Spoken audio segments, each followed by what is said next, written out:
sudah pernah saya sampaikan trik-triknya. Biasanya membuat kambing itu bau atau tidak enak, itu justru karena sembelihannya tidak sesuai dengan syariat.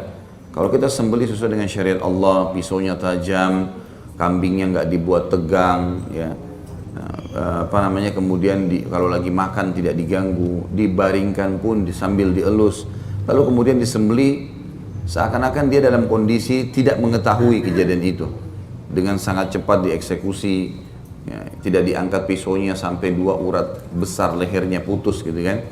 Itu semua adalah hal-hal yang positif, ya, yang membuat nanti dagingnya bisa jadi lembut. Makanya dilarang oleh Nabi SAW untuk memperlihatkan pisau kepada hewan sembelihan. Dikhawatirkan malah dia stres dan tegang, akhirnya berpengaruh pada kualitas dagingnya. Begitu pula pada saat dia dipaksa, diseret. Pernah ada orang menyeret domba di zaman Nabi SAW dan Umar bin Khattab melihatnya. Lalu Umar mengatakan, apakah kau ingin membunuhnya 2 kali? Apa kau akan mematikannya 2 kali? Jadi nggak boleh diseret, ditarik baik-baik gitu kan, dielus, kemudian baru dibaringkan, itu pun dengan tidak dibuat tegang, baru disembelih. Nah ini diantara hal-hal yang bisa membantu, sebenarnya bukan membantu, memang menjadi penyebab atau faktor utama daging itu jadi lunak. Kemudian yang kedua adalah setelah disembelihkan sudah dengan syariat, dikeluarkan semua darahnya.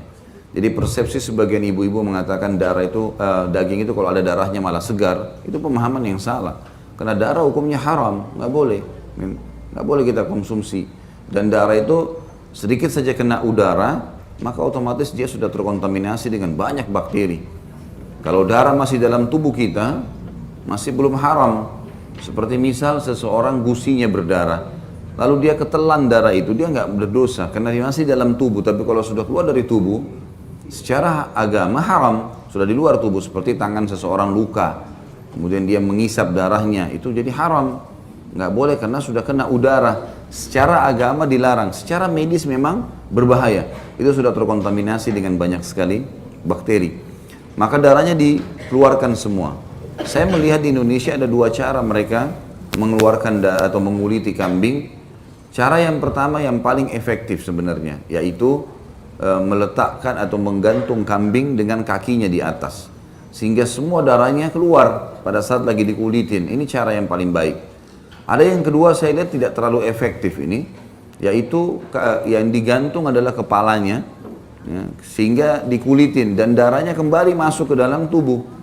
Nah, ini berpengaruh sebenarnya. Ya, ada beberapa daerah saya lihat memang kepalanya walaupun nanti dia kulitin ya, tetap aja ada darah-darah yang masih mengalir. Lebih baik darah itu dialirkan semuanya. Sampai dianjurkan kita atau dilarang kita tidak boleh menguliti hewan kalau belum mati.